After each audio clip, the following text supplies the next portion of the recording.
안녕하세요 여러분. 오늘도 의사가 못 고치는 환자는 어떻게 하나 제2권 병 못 고치는 의사 엉터리 의료제도 이야기입니다.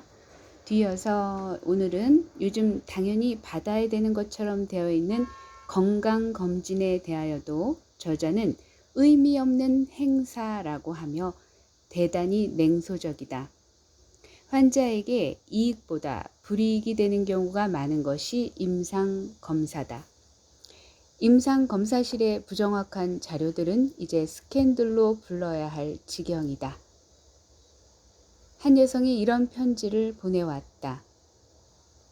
최근에 받은 건강검진에서 변에 피가 섞여 있다는 결과가 나왔습니다. 의사는 저에게 바륨을 마시게 하고선 엑스레이 검사를 받도록 했을 뿐만 아니라 그 밖에 온갖 검사를 받도록 하였죠.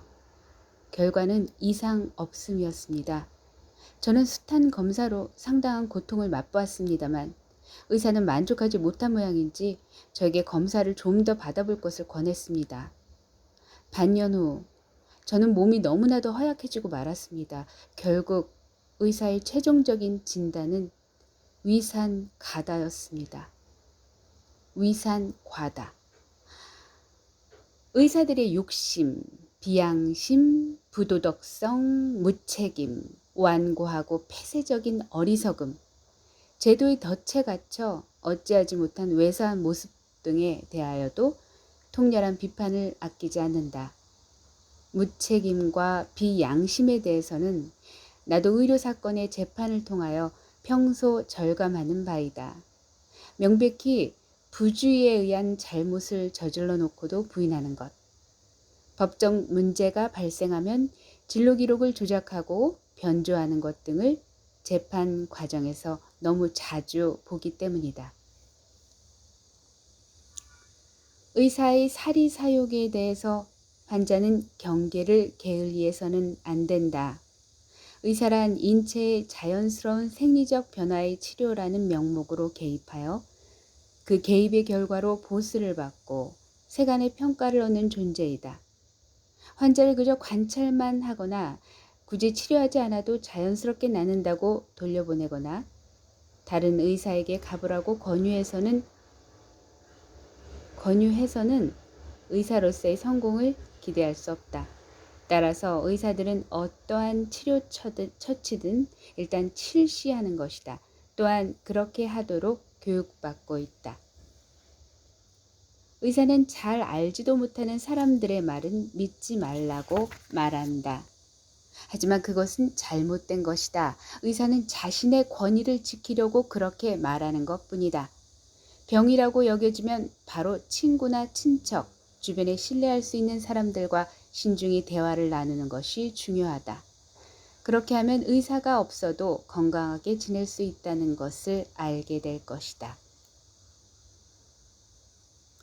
페니실린 이외에도 위험한 항생제는 적지 않다.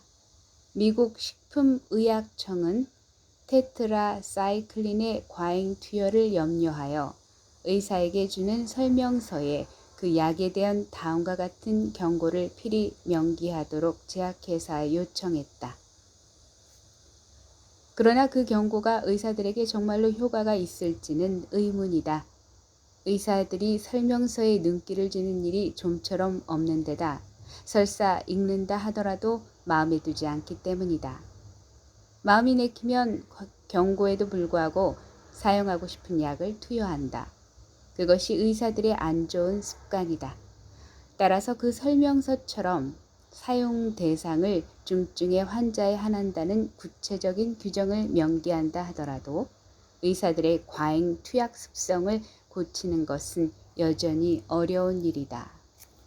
사실 이 대목을 읽으면서 저는 김남수 어르신께서 그 예전에 여배우였는데요. 여성이죠. 그 위암 선고를 받았는데 그때 당시에 구당 어르신의 침뜸을 받고 그 양약의 도움을 받았는데 그 의사분들이 완전히 그 협박을 했다고 하더라고요. 너 자꾸 이런 식으로 딴 데에서 치료받으면 우리가 이거 도와주지 않을 거야 라고 거의 협박에 가까운 얘기를 했다고 하더라고요. 그래서 결국에는 유약하니까요. 모든 준비되지 않은 모든 분들은 다 유약할 수밖에 없죠. 그래서 이제 구당 어르신의 도움을 받지 못했고, 그래서 결국에는 위암을, 사실 암 중에서 정말 별게 아닌 게 위암이잖아요. 안타깝게도 세상 별세를 했죠. 그런 사례들이 주변에 참 많은데, 근데 그럼에도 불구하고 이것이 왜 이렇게 은폐되는 걸까요? 진짜 마피아족이 아닐까 싶긴 하더라고요. 의료 쪽에 관련된 모든 의료 사업을 하는 모든 사람들은 제가 볼 땐 일종의 마피아의 세력을 갖고 있다고 생각이 들더라고요. 어떻게 보면 대통령의 권한도 없을 거라고 믿어 의심치 않습니다. 제가 볼 때. 그래서 대통령이 이 제도를 바꿀 수 있을까요? 절대 그럴 수 없고요. 사실은 국민이 깨어나야 된다고 봅니다. 그리고 사실 우리가 이렇게 교육을 받는데도 그럼에도 불구하고 반신반의하면서 양방에 거의 말하자면 양다리를 걸치는 분들이 꽤 계시는 걸로 제가 알고 있거든요. 그렇다면은 제가 볼 때는 희망은 더더욱 없습니다. 이렇게 우리가 배움을 갖고 있는 사람들조차도 반신반의한다면 글쎄요. 이런 세계에 발을 딛지 않은 분들은 오죽하시겠어요. 오죽하면 여기서 종교라는 표현을 쓰잖아요. 이미 병원은 종교가 됐다. 신앙이 됐다. 그런 얘기를 하니까요. 사실 우리부터 시작해야 되지 않을까 싶습니다. 그래서 일단 여러분이 증인이 돼 주셨으면 좋겠어요. 침뜸을 하시는 여러분이, 이열침을 하시는 여러분이, 또 다른 어떤 자가 요법으로 자신이 증인이 되는 그런 하루가 되시길 바랍니다. 오늘도 즐거운 하루 되시고요. 감사합니다.